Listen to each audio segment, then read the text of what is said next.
자, 12주차 1차 시 수업을 시작하도록 하겠습니다. 교재 403페이지 웬 연결, 이제 드디어 웬에 대해서 한번 알아보도록 하겠습니다. 교재 403페이지 한번 첫 줄을 보게 되면요. 웬이라는 게 무엇인가 한마디로 정의를 해놓은 부분이 보이는데요. 지리적으로 다른 곳으로 다른 곳에 있는 사이트들을 서로 연결해야 할 때 웬이 사용된다. 우리가 이미 실습을 통해서 또는 앞에서 우리가 랜과 웬에 대한 개념을 잠깐 이야기를 할 때, 자, 우리가 지금 이런 랩을 통해서도 우리가 알아봤습니다만, 여기가 서울 본사라고 가정을 하고 여기가 대구지사라고 가정을 했습니다. 그죠? 그러면 결국은 지리적으로 멀리 떨어져 있죠. 이렇게 지리적으로 멀리 떨어져 있는 우리가 랜을 서로 연결하는 기술, 바로 이 부분을 의미하는 부분입니다. 이게 바로 웬이 되어집니다. 그래서 지리적으로 다른 곳에 있는 사이트들을 서로 연결해야 될 때 웬이 사용이 되어야 된다. 근데 우리 교재에 지금 이제 웬에 대한 여러 가지 어떤 기술들을 얘기하는 부분이 사실은 좀 고전적인, 더 이상 우리나라에서는 쓰이지 않는 기술들이 사실 많이 좀 기술이 되어 있습니다.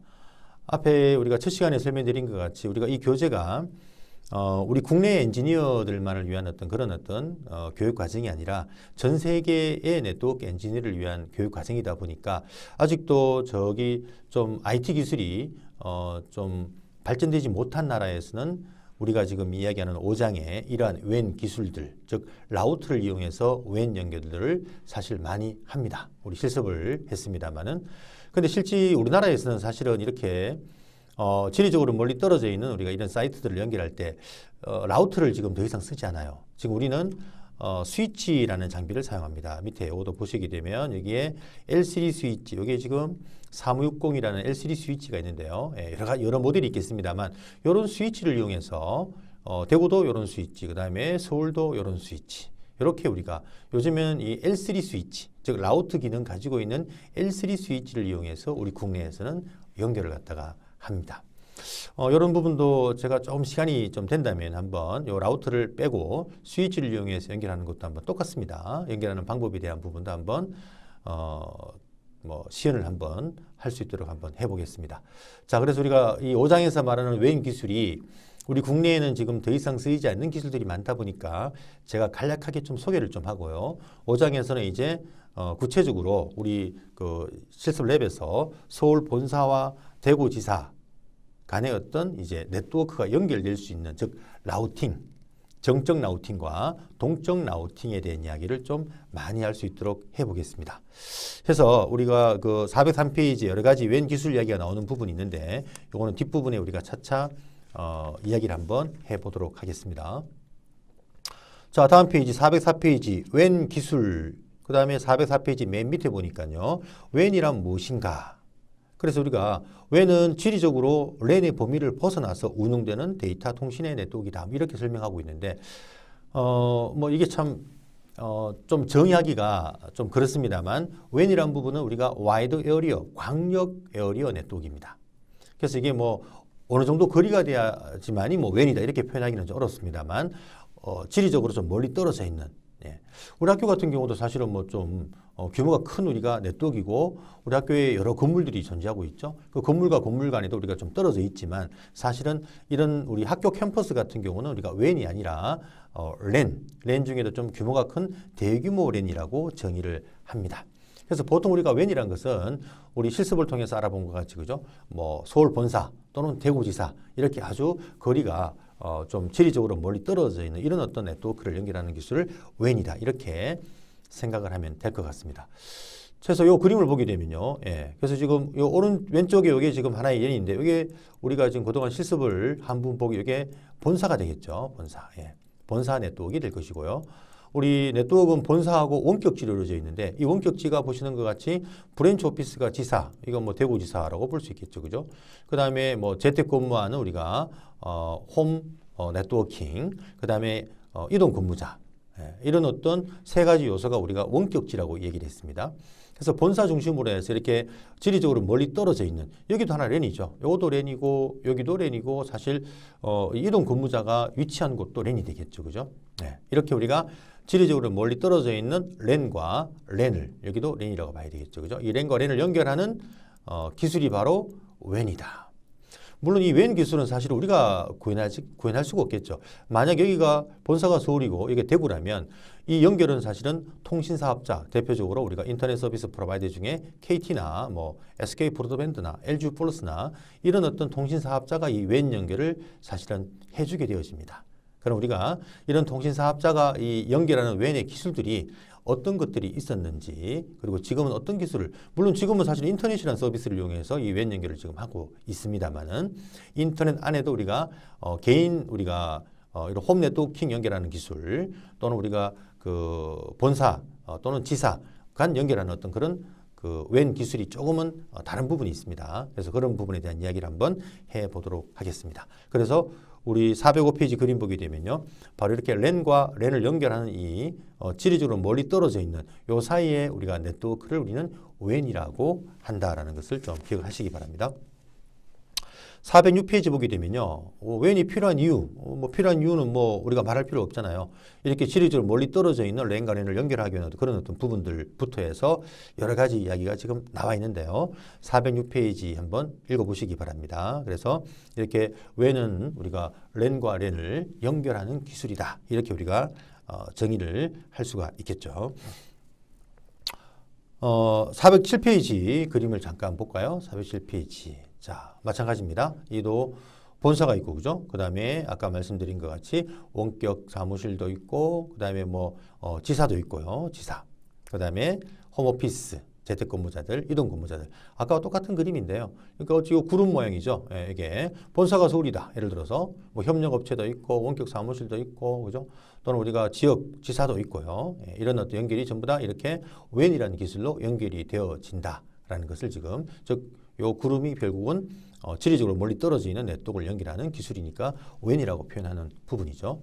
401페이지 그림 밑에 보니까 웬과 랜의 차이점을 잠깐 설명하고 있습니다. 408페이지 보시면요, 표 5-1에 이런 어떤 설명을 해놓고 있습니다. 웬은 지리적으로 넓은 영역을 말하는 것이고요. 랜은 하나의 건물이나 지리적으로 우리가 좁은 영역에 속한 캠퍼스, 우리가 대학교 네트워크 그 정도를 우리가 좀 규모가 큰 랜으로 볼 수 있다고 얘기를 했죠. 소유권은 웬은 서비스 제공 업체가 가지고 있죠. 예, 지금 KT나 좀 전에 이야기한 SK 브로드밴드, LG 플러스 같은 이런 서비스 공급 업체가 웬을 소유하고 있죠. 랜은 바로 조직이 소유하고 있죠. 회사나 또는 우리가 대학교 예를 들어서, 그죠? 그래서 우리가 이 소유권은 랜은 조직이 갖고 있지만은 웬은 통신 사업자가 서비스 제공 업체에 우리가 소유권이 있고, 우리는 이 웬을 갖다가 사용하기 위해서 매월 월정 금액을, 그죠? 주면서 우리가 이 통신사업자가 설치해 놓은 웬을 갖다가 우리가 임대해서 사용을 한다. 이렇게 보시면 될 것 같습니다. 408페이지 웬의 접근과 OSI 참조 모델을 비교하는 부분입니다. 결국은 이제 웬에도 다시 한번 우리 수업 하는 토포로지 한번 볼까요? 자, 여기 지금 랜이죠. 예, 대구에 있는 대구지사에 있는 우리가 직원들의 컴퓨터 간의 통신을 하는데, 이 랜에 사용되는 우리가 쓰고 있는 기술이, 랜을 구축하는 기술이 이더넷이라는 기술을 쓴다고 했습니다. 그래서 우리가 2장에서 이더넷이라는 주제에 대해서 얘기를 했습니다만, 이더넷이라는 것은 랜을 구축하는 기술이면서 랜의 호스트 간, 랜의 컴퓨터 간의 데이터를 주고받는 프로토콜도 우리가 이더넷이라고 합니다. 예, 그게 바로 IEEE 802.3이라는 우리가 기술 명세에 이더넷이라는 프로토콜이 정의가 되어져 있고요.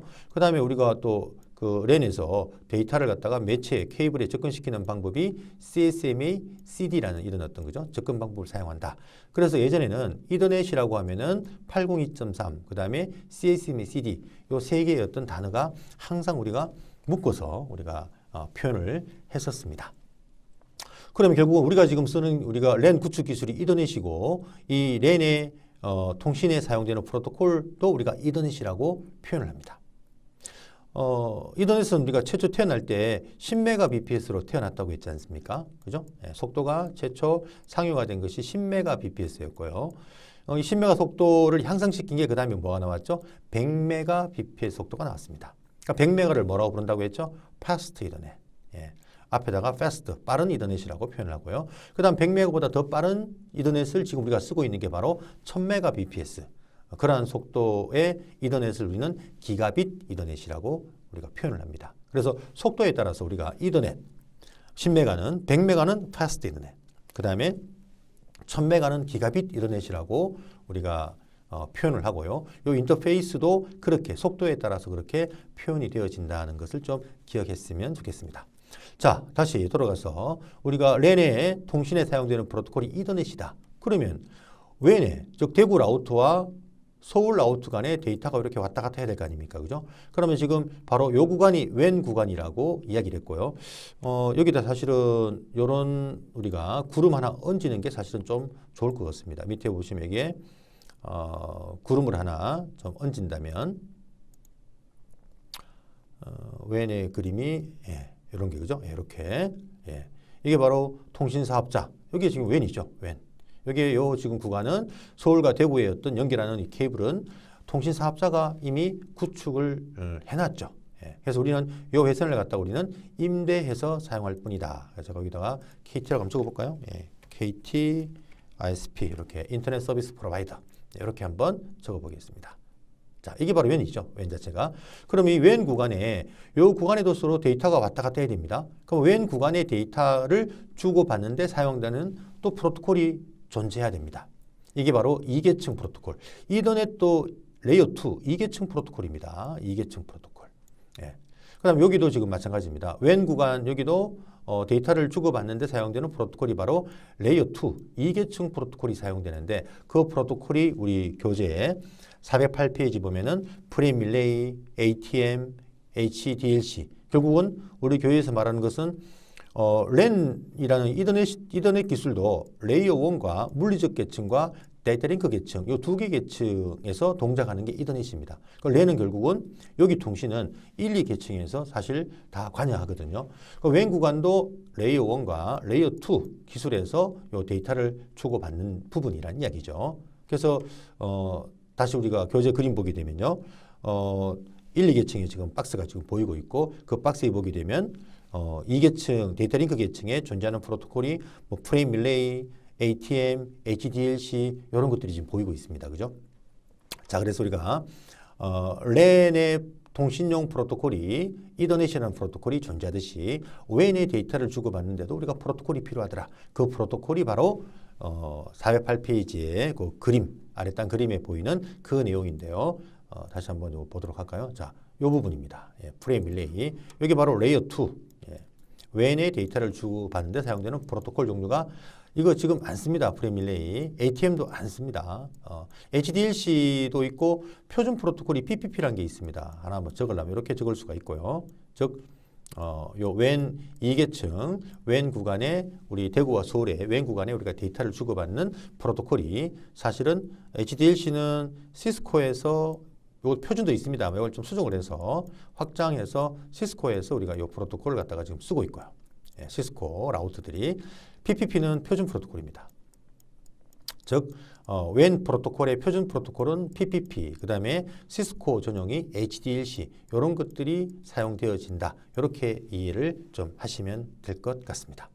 그래서 이거를 직접 우리가 한번 본다면요, 이렇게 볼 수 있습니다. 자, 그만 설명한 것 같이 여기 데이터 주고받는 프로토콜이 시스코에서 쓰는 것은 바로 제가 좀 줄여서 볼까요? 보겠습니다. 여기 보면은 시스코는 PPP라는 프로토콜을 사용하고 HDLC 사용하고 표준은 PPP를 사용합니다. 우리는 지금 여기 시스코 라우터이기 때문에 제가 한번 HDLC라는 프로토콜을 쓰는지 한번 보도록 하겠습니다. 그럼 시리얼 00 요 인터페이스의 상태를 한번 보면 되겠죠. 자, 여기에 들어가서 한번 볼까요? enable 특권 모드로 들어가서요. show 인터페이스 시리얼 0/0 이렇게 딱 해보게 되면 자, 여기에 바로 뭘 보냐면 요 지금 라우터에 대구 라우터의 시리얼 00 요 인터페이스 상태를 보여달라는 겁니다. 어제 우리 11주차 수업에서 이 인터페이스의 중요한 부분이 바로 요 앞부분도 업이고 뒷부분도 업이 된다고 했죠. 그죠? 요게 레이어 1 상태, 요게 레이어 2 상태. 요 두 개의 어떤 상태가 전부 다 업이 돼야만 요 시리얼 00 인터페이스가 패킷을 주고받을 수 있는 상태. 즉 정상적인 운영 상태의 인터페이스다라고 했습니다. 여기 보면은 자, 인캡슐레이션이라고 보이죠. 여기 보면 뭐가 보입니까? HDLC라고 보입니다. 그래서 지금 시스코 라우터다 보니까 기본적으로 시리얼 인터페이스의 프로토콜을 기본 HDLC라는 프로토콜을 사용을 하고 있다는 것을 지금 확인할 수가 있고요. 만약에 요 지금 라우터가 시스코 라우터가 아니라 다른 타 회사, 시스코가 아닌 다른 회사의 장비를 쓰고 있다면 WAN 프로토콜은 이 부분이 PPP로 이렇게 세팅이 되어져 있을 겁니다. PPP로. 물론 우리가 시스코도 PPP로 수정할 수가 있거든요. 좀 더 한번 보도록 하고요. 자, 그래서 408페이지에서 보여주는 어떤 그 그림은 바로 요 WAN 구간의 데이터를 주고받는 프로토콜 종류가 2계층 프로토콜로서 동작을 하는데 그 종류가 바로 이렇게 HDLC 또는 PPP 이러한 종류들이 있구나라는 것을 좀 기억을 했으면 좋겠습니다. 뒤에 또 한번 얘기가 나오는데요. 근데 제가 누차 얘기합니다만 지금 더 이상 국내에서는 이렇게 라우터를 연결하는 어떤 그런 라우터로서 WAN을 연결하는 기술들이 아주 일부 구간에만 지금 사용되고 있습니다. 그러다 보니까 사실 지금은 이런 프로토콜 이야기가 국내에서는 사실은 거의 사용되지 않는, 쓰이지 않는 그런 기술이라고 생각을 하셔도 무방할 것 같습니다. 자, 409페이지 WAN 장비입니다. 자, WAN을 연결하기 위한 장비가 가장 기본적으로 바로 라우터라는 장비가 당연히 존재하겠죠. 그 다음에 뭐 터미널 서버라는 것도 있고 등등등 있습니다만 이 또한 지금 우리 국내에는 더 이상 우리가 잘 쓰지 않는 ATM 기술이나 이런 다 옛날 기술입니다. PSTN 우리 예전에 우리 그 전화선 아날로그 전화선을 통해서 우리가 또 지리적으로 멀리 떨어져 있는 네트워크를 연결한 이런 어떤 기술들 또는 뭐 DSU나 CSU 이런 어떤 장비들도 사실 전부 다 예전의 어떤 그런 연결하는 어떤 그런 방법론이었습니다. 그래서 이런 부분도 우리가 단지 그냥 지금 우리 WAN을 연결할 때 장비가 라우터란 장비가 사용이 되는구나 라는 부분이고요. 이게 결국 모뎀을 보여주고 있는 부분인데요. 모뎀. 요거 모뎀도 우리가 또 아날로그 모뎀도 있고 디지털 모뎀도 있는데 이 부분은 뒤에 그림을 갖고 다시 한번 또 잠깐 얘기를 해보겠습니다. 어찌됐든 우리가 WAN을 연결하는 그 디바이스 종류가 이러한 여러 종류가 사실은 있었다. 이렇게만 좀 기억을 하면 좋을 것 같습니다. 409페이지 이야기입니다. 그냥 참고해서 한번 읽어보셨으면 좋겠습니다. 자, 바로 다음 페이지 410페이지에 이런 그림이 보여지고 있네요. 그래서 우리가 실제 라우터를 갖다가 DT라는 장비라고 표현합니다. DT란 말은 데이터 터미널 이퀴먼트, 데이터의 데이터 종단 장치다. 이렇게 즉 데이터를 표현하는 마지막 장비다 이렇게 표현을 하고 있고요. 그 다음에 여기 모뎀이 보이는데 이 모뎀이 디지털 모뎀입니다. 디지털 모뎀. 여기 이제 CSU, DSU라는 이런 어떤 우리가 장비를 옛날에 여기 디지털 모뎀입니다. 디지털 모뎀. 모뎀은 우리 옛날에 PC가 사용했던 아날로그 모뎀이 있고 이렇게 라우터와 라우터 간에 우리가 WAN을 연결할 때 사용되는 디지털 모뎀이 있었는데요. 이런 모뎀을 우리가 DC 장비라고 합니다. 이거는 우리말 그대로 회선 종단 장치다라고 표현하는데요.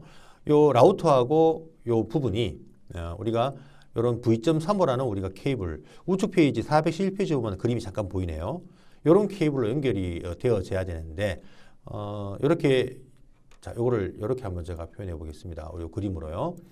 원칙적으로 여기에 아무것도 없습니다. 원래 여기에 디지털 모뎀이 하나 연결이 돼야 되고요. 여기 바로 DC라는 얘기죠. 라우터는 DT, 야가 DC, 여기 디지털 모뎀입니다. 연결이 돼야 되고 요 사이에 연결되는 요 케이블이 여기에 요 사이에 요 연결되는 케이블이 이제 V.3호라는 케이블이 사용되었었습니다.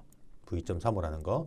이것도 지금은 더 이상 우리가 사용되지 않는 또는 아주 일부 네트워크에 사용되는 그런 부분이다 보니까 좀 지금 활용이 안 되는 부분이다 보니까 그냥 이런 어떤 용어 정도만 좀 기억하면 어떨까 싶고요. 서울 본사 쪽에도 마찬가지. 여기도 디지털 모뎀이 이렇게 존재를 합니다. 이렇게. 그래서 요 모뎀 부분 여기가 우리 예전에 전봇대에 전화선 중에 디지털 신호를 보내는 우리가 디지털 전화선으로 이렇게 KT와 연결이 되어지게 되거든요.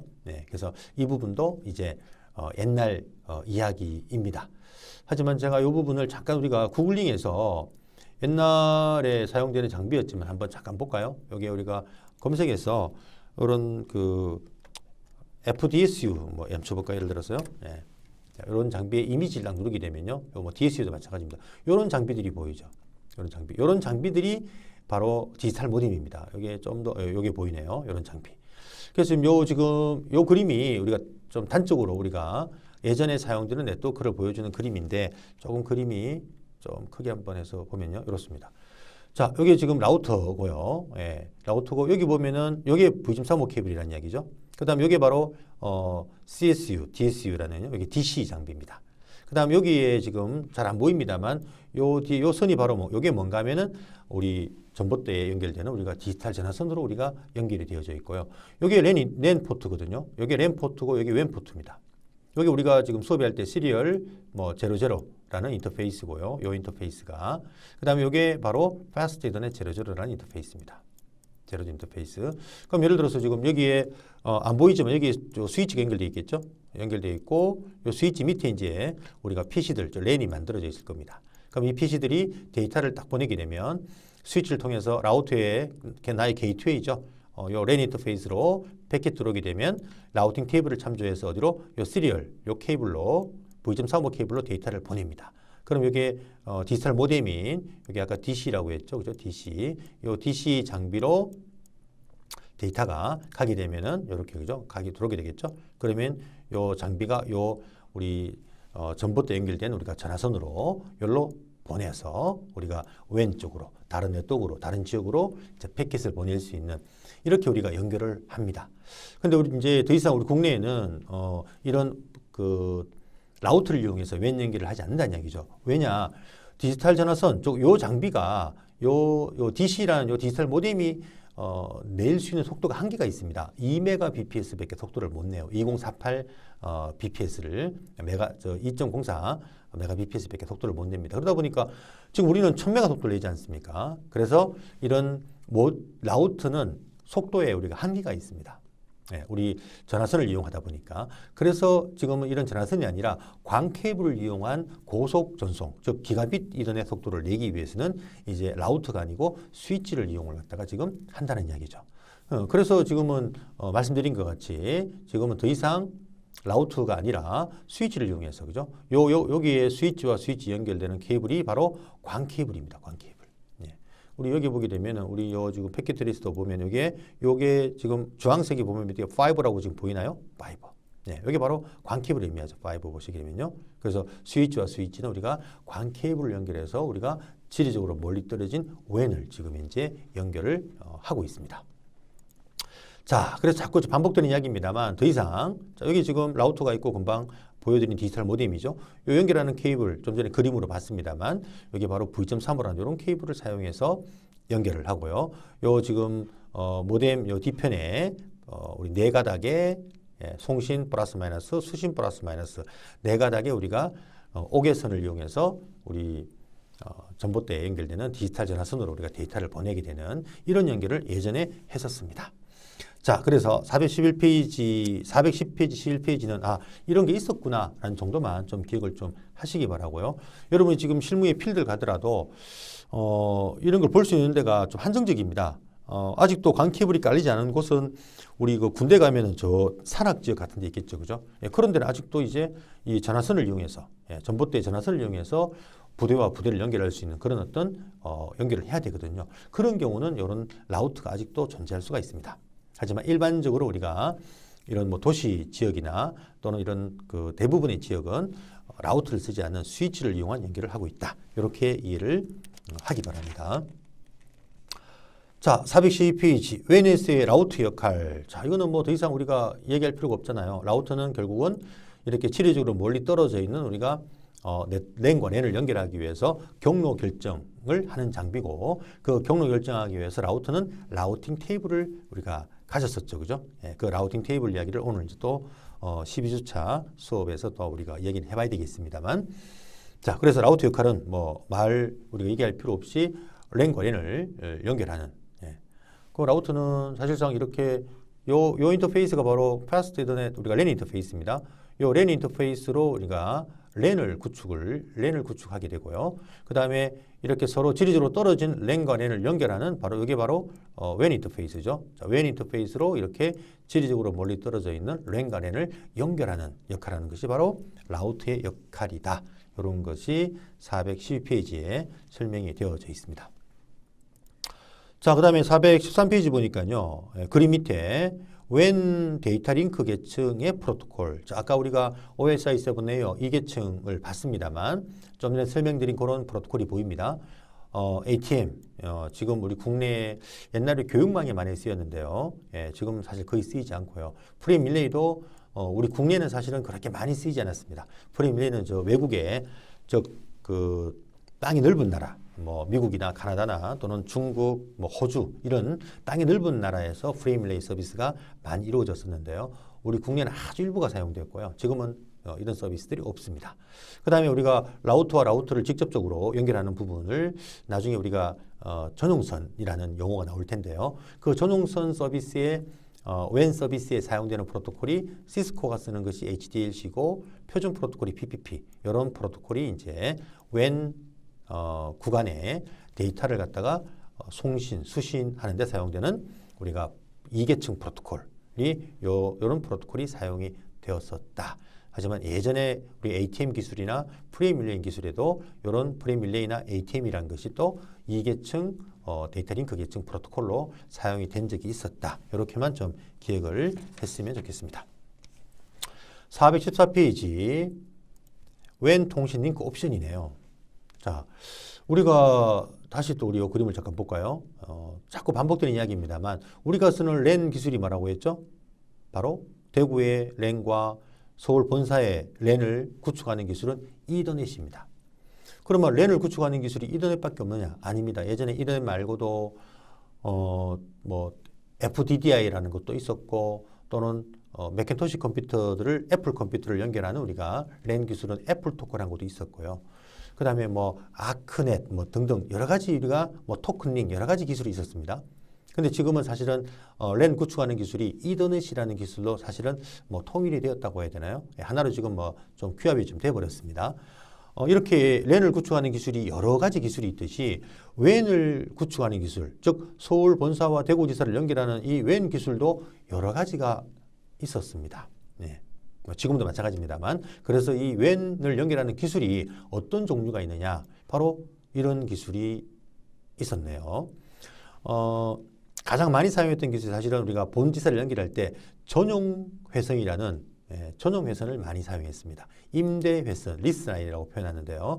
이걸 많이 사용했고 그거 말고 교환망에는 회선 교환망, 회선 교환망은 PSTN이라고 공중전화망을 말합니다. 이거는 우리 예전에 집에 전화기를 우리가 썼었죠. 요즘 인터넷 전화기 말고요. KT에 한 달에 뭐 기본 요금쯤에서 쓰는 전화선이 있었는데 그게 아날로그 전화선입니다. 즉 아날로그 전화선을 이용해서 예전에 그 서울 본사와 지사를 이렇게 연결할 수가 있었거든요. 아날로그 모뎀을 통해서 그런 어떤 서비스를 회선 교환망이라고 이야기를 했었고요. 패킷 교환망 종류는 우리가 좀 전에 프레임 릴레이나 또 예전에 우리 집에 뭐 ADSL이나 또는 우리 그 지역에 있는 뭡니까 방송 우리가 뭐 케이블 방송사에서 또 인터넷 서비스를 했었거든요. 그때 뭐 케이블 우리가 뭐 기술이나 이런 것들 또는 ATM이라는 기술들 이런 것들을 우리가 교환망 기술이라고 이야기를 갖다가 했었습니다. 그래서 예전에는 가장 많이 본지사를 연결할 때 사용했던 기술이 바로 전용선이라는 기술을 사용했습니다. 전용선. 말 그대로 전용선은 뭔가 하면은 다시 우리 그림 잠깐 볼까요? 전용선의 의미가 이런 의미입니다. 전용선은 여기 보시게 되면 서울과 대구의 연결 라인을 우리만 쓰는 라인이죠. 우리 회사만 연결되는 라인입니다. 다른 어떤 데이터가 들어올 수가 없죠. 말 그대로 우리가 전용해서 KT에다가 대구지사의 어떤 건물하고 서울 본사의 건물을 번지를 알려주게 되면 이 전용선 라인을 연결해 줍니다. 전화선으로 디지털 전화선입니다. 그래서 이렇게 연결되는 회선 방식을 우리가 전용선이라고 이야기를 했는데 이렇게 전용선을 이용하게 되면 이점들이 많겠죠. 다른 데이터가 들어올 수가 없으니까 우리 회사 데이터만 왔다 갔다 하는 거죠. 그래서 보안이 좋고요. 그 다음에 다른 데이터가 못 들어오니까 우리 데이터만 왔다 갔다 하니까 속도가 보증이 되겠죠. 네, 이런 장점이 있는데 단점은 이 회선을 우리만 사용하다 보니까 사용 요금이 굉장히 비싸겠죠. 그걸 임대가 쓰니까요. 그래서 한 달에 우리가 이 전용선을 사용하는 요금이 굉장히 비쌌습니다. 예전에. 이런 어떤 단점들이 있었지만 예전에는 기업에서 이렇게 전용선을 이용하는 이런 서비스를 많이 이용을 했었다. 그렇게만 좀 이해하시면 좋겠고요.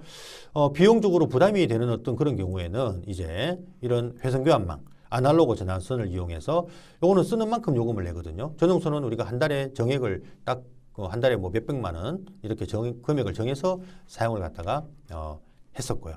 그 예전에 지금은 게임방을 보시게 되면 게임방을 우리 홍보할 때 요즘에 뭐 컴퓨터 사양이 어떻고 그래픽 카드가 어떻고 이런 걸 홍보하지만 옛날에는 게임방의 전용 회선 속도가 얼마이냐 이거를 사실은 게임방에서 막 현수막을 걸어서 광고를 했습니다. 그러니까 우리 게임방은 회선 속도가 전용선이 굉장히 빠르다. 뭐 그래서 뭐 1메가나 뭐 T1, E1 이런 어떤 속도를 옛날 사용했거든요. 1메가 또는 2메가 기술을. 그럼 그게 한 달 요금이 얼마였냐면 기본적으로 통신 사업자한테 주는 요금이 한 달에 월 거의 한 100만 원 정도 금액을 지불했었습니다. 여러분 지금 뭐 댁에서 1000메가 속도인 기가빗 이더넷 속도를 갖다가 지금 서비스를 받는데 한 달에 지금 뭐 3만 몇천 원 정도 주고 있지 않습니까? 근데 예전에는 이렇게 전용선 서비스는 엄청나게 비용을 많이 주고 사용했다. 말 그대로 전용입니다. 내가 전용해서 쓰다 보니까 이렇게 표현할 수 있겠죠. 서울하고 대구 간의 고속도로를 지금은 누구나 다 다닐 수 있는 공중, 모든 차가 다닐 수가 있는데 전용선의 의미는 뭐냐? 서울하고 대구까지 도로를 우리만 쓰는 도로를 하나 닦겠다는 이야기죠. 그러니까 우리 차만 다니는 거죠. 그러면 결국은 뭐 사고 날 필요가 없고 속도도 우리가 마음대로 낼 수가 있겠죠. 하지만은 요금이 어마어마하겠죠, 그죠? 네. 그래서 이런 게 바로 전용선이라는 서비스가 예전에 우리 국내 기업들이 일반적으로 사용되는 우리가 웬 서비스 기술이었다. 그러니까 비용이 좀 부담스러운 경우는 우리가 패킷 교환망과 같은 뭐 프레임 릴레이나 등등 이런 기술들을 사용했고요. 또 우리가 비용이 또 뭐 일시적으로 연결하는 경우, 즉 한 달에 예를 들어 뭐 하루에 뭐 마감할 때 데이터를 본사에 데이터를 보내면 된다. 이런 경우는 우리가 일반 아날로그 전화선을 통해서 필요할 때 전화를 딱 걸어서 데이터 딱 보내고 또 웬 연결 끊어버리고 이런 우리가 예전에 회선교환망. 그래서 이 회선교환망은 속도가 좀 느리고요. 그 다음에 속도가 느리지만 반면에 얘는 쓰는 만큼 요금을 내니까 우리 예전에 전화 요금이 전화 통화하는 만큼만 요금 냈지 않습니까? 그래서 요금이 좀 저렴한 이런 어떤 방법의 이런 연결도 했었다라는 것을 요 중간에 그런 어떤 서비스, 즉 전용선의 서비스와 같은 서비스를 이용하면서 요금이 좀 저렴하게 만든 서비스가 바로 요 패킷 교환망 이런 기술들이었습니다. 예전에 이런 것들이 좀 쓰였다. 그렇게 이해하시면 될 것 같습니다. 자, 그러면 지금은 실상적으로 지금은 그러면은 대구지사 본사를 갖다가 전용선이나 이런 어떤 뭐 회선 교환망이나 이런 패킷 교환망 다 옛날 기술들입니다. 안 쓴다. 그럼 어떤 기술을 쓰느냐? 지금은요, 이 스위치와 스위치를 연결하는 게, 자, 스위치다 보니까 광 케이블이지만 이것도 사실은 이더넷이라는 기술을 사용합니다. 이더넷. 근데 앞에다가 이더넷인데 앞에다가 메트로 이더넷이라는 단어를 씁니다. 메트로라는 게 뭐 하나의 도시 네트워크라고 해야 되나요? 메트로.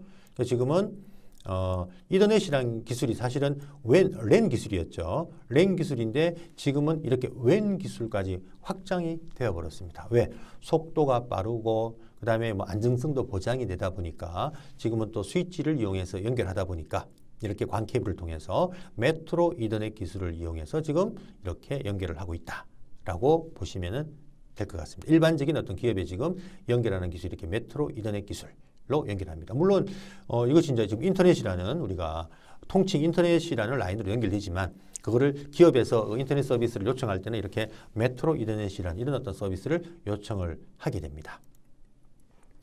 자, 그래서 뭐 이러한 차이점 정도만 잠깐 설명을 좀 드리겠습니다. 자, 이런 이야기가 414페이지 설명이 되어 있고요. 그래서 416페이지부터 해서 이렇게 패킷 교환망에 대한 뭐 DSL 기술이 뭐였나 이런 이야기들을 쫙 설명을 지금 좀 하고 있네요. 그죠? 패킷 교환망 기술 중에 DSL, 우리 옛날에 집에 쓰던 게 ADSL 뭐 또는 VDSL 이런 기술이 있었거든요. 이런 기술도 여기도 보시면 이더넷이라는 단어가 나옵니다만 어쨌든 이런 우리가 전화선을 이용해서 우리가 비대칭, 즉 업로드와 다운로드 속도가 다르게 서비스를 받는 걸 우리가 ADSL이라고 했는데요. 이것도 지금 더 이상 우리가 쓰이지 않죠. 우리 지금 집에 서비스는 우리 집도 지금 사실은 이더넷이 집까지 들어와 있거든요. 우리 집에 지금 쓰고 있는 그 서비스 기술은 FTTH라고 합니다. FTTH. 자, 이걸 우리가 Fiber to the Home이죠. 그러니까 우리 집까지 광 케이블이 들어와 있다는 얘기입니다. 결국 우리 집도 이더넷이라는 기술을 통해서 지금 WAN 서비스를 받고 있다. 이렇게 보셔도 무방합니다. 네, 여러분들 뭐 좀 세부적으로 좀 설명드리려면 시간이 좀 많이 걸리지만 우리 집까지 지금 현재 이런 광 케이블이 들어와서 이더넷 기술을 통해서 지금 현재 WAN 서비스를 받고 있다라는 것을 이해하시면 되고 이제 더 이상 ADSL이나 이런 기술은 지금 국내에 서비스가 되고 있지 않습니다. 자, 이런 부분들은 참고만 하시고요. 케이블 기술이 이제 예전에 뭐 지역에 우리 케이블 방송사 있지 않습니까? 뭐 푸른 방송이나 이런 케이블 방송사에서 인터넷 서비스를 할 때 우리가 집에 TV 서비스라는 케이블이라는 라인으로 인터넷 서비스를 하던 이런 어떤 기술들이 있었다라는 정도만 설명을 드리겠습니다. 421페이지 보시면요. 그래서 지금은 421페이지 인터넷 가장 큰 WAN이 지금 사실은 인터넷이라는 기술입니다. 인터넷. 이 인터넷이라는 기술 자체가 우리 집에는 FTTH, 그 다음에 우리가 기업은 본지사를 갖다가 메트로 이더넷, 즉 지금 이더넷 기술로 사실은 지금 WAN 서비스를 하고 있다라고 생각을 하면 됩니다. 왜? 더 이상 라우터를 쓰지 않고 지금은 스위치를 이용해서 연결을 합니다.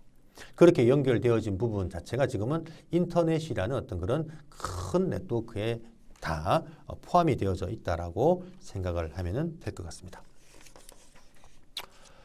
자, 그 다음에 422페이지 보시면은 또 DCP 이야기가 나오네요. 이것도 또 뒤에 한번 설명을 좀 하도록 하겠고요.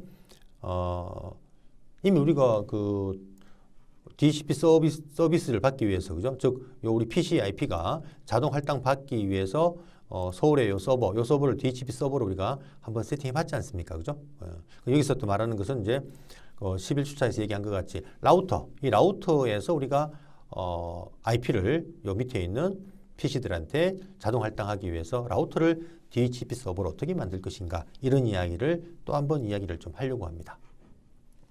자, 그 전에 423페이지 보니까 NAT와 PAT라는 이야기가 나옵니다. 자, 이게 여러분들 교재 424페이지. 나트라는 기술을 이미 이야기했지 않습니까? 그죠?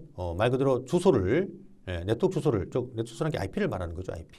IP가 트랜스레이션, 변환되어지는 기술입니다. 어떻게? 여기 우리 뭐 집도 봐도 되고요. 우리 요즘에 실무에 지금 현재 나가게 되면 대부분의 기업들이 내부의 직원들이 PC의 IP를 갖다가 어떤 IP를 사용한다고 했죠? 사설 IP를 사용합니다. 이 IP를 전부 다 돈을 주고 살락하면은 비용이 만만치 않다는 이야기죠. 그래서 우리가 내부의 직원들 PC는 다 무슨 IP를 임의로 우리가 마음대로 쓸 수 있는 사설 IP를 다 할당합니다. 10점이라는 IP는 A 클래스의 사설 IP였죠. 예. 그럼 사설 IP는 누구나 쓸 수 있는 IP다 보니까 이 10점 IP는 다른 네트워크에도 다른 회사에도 이 10점 대역 IP를 쓰고 있을 수 있다는 이야기죠. 예. 다른 회사에서도 전 세계적으로. 그러면 결국 이 10점이라는 IP가 인터넷으로 나가버리면 뭐가 됩니까? IP 충돌이 발생해버리죠. 똑같은 주소들이 막 인터넷에 존재하게 되면 데이터를 결국은 얘가 송신지 어떤 주소지만 갔다가 돌아올 때는 목적 주소가 되는데 이 목적 주소가 여기도 있고 여기도 있고 여기도 있다면 어디로 데이터를 보낼지를 판단할 수가 없게 됩니다. 자, 그런 이유 때문에 인터넷 서비스 프로바이더 KT의 방화벽에서 이런 사설 IP를 소스 IP로 가지고 들어오는 패킷은 전부 다 여기서 다 필터링 해버립니다. 즉 인터넷 접속이 안 되게끔 인터넷 서비스 프로바이더에서 전부 다 필터링 해버린다는 거죠. 그래서 사설 IP는 인터넷으로 나갈 수가 없어요. 인터넷 서비스를 이용할 수가 없습니다. 자, 그래서 이 사설 IP가 인터넷 서비스를 받기 위해서는 바로 기본적으로 라우터죠. 그죠? 라우터가 이런 기능을 한다는 이야기죠. 이 10.001이라는 출발지 IP를 요 라우터를 통해 나갈 때 NAT라는 나트 기술을 통해서 주소를 변환을 시킵니다.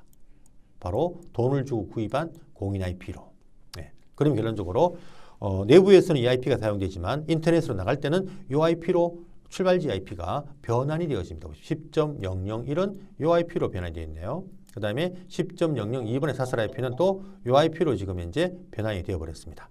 예, 이렇게 출발지 IP가 변환되어지는 우리가 기술을 갖다가 우리는 NAT라는 기술을 우리가 사용한다.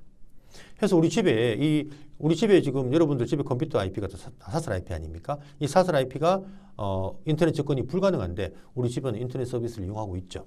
예, 그 이유가 우리 집에 바로 우리 집에는 여기 공유기죠. 우리 집에 공유기가 바로 라우터 기능을 하지 않습니까? 이 공유기 안에 뭐가 들어가 있느냐? 라우터가 갖고 있는 NAT라는 기술을 가지고 있습니다. 그래서 여러분 집에 컴퓨터의 사설 IP가 공유기를 통해 나갈 때는 여러분이 한 달에 2만 원, 뭐 2만 몇천 원, 3만 몇천 원 주고 인터넷 서비스를 받는 그 요금 안에는 공인 IP 하나가 할당된 그 IP가 존재하거든요. 그 IP로 변환되어서 인터넷 서비스가 이루어지고 있다. 이렇게 이해하시면 됩니다. 그래서 낫다라는 기술 이야기는 우리 요 교재에서 요 정도만 설명을 합니다. 그 2학기에서 네트워크 구축 운영이라는 수업에서 좀 더 낫다라는 기술을 상세하게 세팅하는 방법까지 수업을 하게 되어집니다. 그때 가서 우리가 좀 알아보도록 하고요. 425페이지 보게 되면은 이런 나트 기술을 우리가 이야기할 때 여러 가지 용어들이 좀 정의가 되어지는데 그게 뭐 내부 지역 주소, 내부 전역 주소, 외부 지역 주소, 외부 전역 주소 뭐 이런 어떤 표현을 하고 있는데요. 외부의 주소는 사실은 중요하지 않고요. 목적지니까 내부의 주소, 그러니까 내부 지역 주소가 사설 IP고요. 내부 전역 주소가 공인 IP 이렇게 우리가 표현을 할 수 있습니다. 인터넷을 이용한다는 전제에서 이렇게 우리가 표현할 수가 있기 때문에 내부 지역 주소와 그 다음에 내부 전역 주소 요거를 좀 용어를 좀 기억을 했으면 하는 그런 설명이 좀 되어져 있고요. 자, 426페이지 보니까 이런 또 그림, 같은 그림인데 용어가 다른 용어가 있습니다. PAT. 원칙적으로 말하자면 우리가 쓰는 인터넷 지금 서비스를 사설 IP가 나갈 때 이 주소를 변환하는 기술을 좀 더 디테일하게 설명하면은 바로 PAT 기술을 쓰고 있다. PAT는 포트 어드레스 트랜스레이션입니다. 앞에 그림과의 차이가 뭔가 하면 이런 차이가 있습니다. 보세요. 앞에 그림에서는 하나의 사설 IP가 하나의 공인 IP로 변환되죠. 이렇게. 그래서 일반적인 낫트는 하나의 사설 IP에 하나의 공인 IP가 1대1로 매핑이 돼야 됩니다. 근데 우리가 사설 IP를 쓰는 목적이 뭐죠? 공인 IP를 갖다가 좀 아끼는 목적이었지 않습니까? 근데 이런 일반적인 낫트를 쓰게 되면 공인 IP를 아낄 수가 없죠. 하나의 사설 IP에 하나의 공인 IP가 필요하니까 여기 만약 PC가 10대가 있다. 그러면 10개의 뭐가 필요하다? 공인 IP가 필요하겠죠. 그래서 이런 어떤 요걸 우리가 나중에 동적 NAT라고 동적 NAT라는 기술인데요. 이 동적 NAT는 사실상 인터넷 목적으로 사용되기는 좀 부적합해요. 즉 IP를 아낄 수가 없다는 이야기죠. 그래서 이렇게 IP를 갖다가 아끼면서 인터넷 서비스를 받는 그러한 어떤 네트워크 기술이 바로 다음 페이지 나오는 PAT라는 기술입니다. PAT. 포트 어드레스 트랜스레이션. 자, 여기 보게 되면 보세요. 하나의 공인 IP죠. 예, 끝자리 10입니다. 하나의 공인 IP를 이용해서 다수의 사설 IP가 인터넷 서비스 변환이 되어지는데 중요한 것은 뒤에 포트 번호를 이렇게 가지고 있죠. 낫다란 테이블이 참 중요한데요. 이 테이블에서 얘들이 패킷을 다 밖으로 보낼 때 이 IP의 포트 번호 2031 출발지 포트입니다. 그 다음에 변환되는 공인 IP 뒤에 또 이 포트 번호를 달아버리죠. 그럼 패킷이 갔다가 돌아올 때 전부 다 뭡니까? 요 IP로 돌아오지 않습니까? 예, 요게 지금 요 IP로 변환대가 나갔으니까 공인 IP 똑같은 IP로 변환대가 딱 돌아오는데 포트 번호를 딱 보면은 요 포트 번호를 가지고 나간 패킷은 다시 내부 네트워크로 돌려보낼 때 10.6.1.2 요 똑같은 포트가 보이는 IP죠. 요 IP로 다시 주소를 변환시켜야만 얘한테 패킷 돌려보낼 수가 있겠죠. 이렇게 그 나트 테이블을 만들면 있어서 사설 IP 뒤에다가 포트 번호 출발지 IP를 달고 변환되는 공인 IP 뒤에다가도 그 똑같은 포트 번호를 달게 되면 하나의 공인 IP에 수백 개, 수천 개, 이론상 수만 개의 사설 IP가 하나의 공인 IP를 이용해서 인터넷 서비스를 이용할 수가 있습니다. 우리 집의 공유기가 여러분들 집에 하나의 공인 IP를 지금 이제 돈 주고 샀죠. 그 한 개의 공인 IP에 우리 집에 많은 일반 컴퓨터, 노트북, 핸드폰, 그죠? 등등 이런 어떤 여러 집에 있는 IT 기기가 인터넷 서비스를 이용할 수 있는 이유가 바로 PAT, 포트 어드레스 트랜스레이션 기술을 이용하기 때문에 가능합니다. 이것이 바로 인터넷 용도로 사용되는 낫트 기술, 하나의 종류입니다. 자, 이러한 어떤 그 여러 가지 낫트에 대한 이야기를 또 세팅하는 어떤 방법 이런 부분들을 지금 우리 이 수업에서는 이런 어떤 개념적인 이야기만 설명을 하고요. 2학기 수업에 가서는 좀 더 디테일하게 낫트를 세팅하는 방법에 대해서도 수업이 이루어진다. 이렇게 말씀을 좀 드리겠습니다. 자, 그리고 다음 페이지 보니까요. 429페이지 하단에 보게 되면은 뭐 이런 용어적인 부분도 나중에 차차 2학기 수업 가서 이런 부분을 설명하겠습니다. 아까 내부 지역 주소, 내부 전역 주소, 뭐 요 인터페이스를 사설 IP를 가진 인터페이스를 내부 인터페이스, 외부 이렇게 표현을 하는데요. 이런 부분의 이야기도 나중에 본격적으로 낫트 수업에 들어가서 2학기 수업에서 이런 이야기가 나올 것 같습니다. 자, 429페이지 하단에 보니까 DCP 클라이언트와 PG 설정이라고 해서 자, 이런 설정 부분들이 쭉 나오네요. 그죠? 그래서 이 라우터를 이용해서 우리가 야를 DHCP 서버로 만들어서 여기에 IP를 갖다가 자동 할당 받게 만들어 주는 그런 과정들을 자, 이렇게 우리 그 4장에서 라우터를 GUI 방법인 SDM이라는 GUI 방법으로 우리가 세팅하는 어떤 그런 어떤 라우터들이 있다고 했습니다. 이렇게 GUI 방법으로 라우터를 DHCP 서버와 함께 또는 NAT 설정까지 할 수 있는 그런 설명들을 이렇게 쫙 좀 해놓았습니다. 그래서 이 부분은 여러분들 참고만 하시고요. 우리가 실질적인 어떤 실무에서는 라우터나 스위치 세팅할 때는 이렇게 그래픽으로 우리가 세팅하는 것이 아니라 아직도 커맨드, 명령을 이용하는 이런 어떤 설정들을 한다는 것을 좀 기억을 좀 하기 바라고요. 일부 라우터들이 이렇게 GUI 방법으로 보안이 강화된 GUI 방법으로 세팅도 가능하구나 라는 정도만 기억하시기 바랍니다. 434페이지 보니까요. 낫트에서 제일 중요한 게 뭐가 있냐면 낫트를 설정한 라우터에서는 주소 변환이 즉 사설 IP가 공인 IP로 잘 변환되어졌는가를 갖다가 보는 명령이 바로 showIP NAT translation입니다.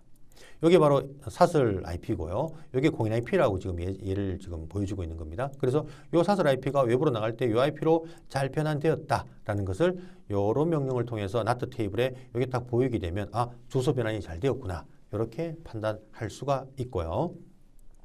이 나트 테이블을 강제적으로 우리가 좀 제거를 시켜줘야 되는 경우가 있거든요. 나트 설정을 변경하는 경우에 나트 테이블이 만들어져 있으면 변경이 되지 않습니다. 수정이 되지 않고요. 삭제가 되지 않습니다. 그럴 때 요 나트 테이블의 요 주소 변환 테이블을 지우는 명령이 clear IP NAT translation 별표 요런 명령을 통해 전체 다 지우라는 이야기입니다. 나트 테이블에 어떤 IP 변환이 많다면 전체를 다 지우는 이런 명령을 통해서 나트 테이블을 완전하게 지워줘야 되는 방법도 이런 명령으로 여러분이 또 내릴 수 있다는 것을 좀 기억 좀 해야 되는데 이게 434페이지 표 5-2에 만들어져 있습니다.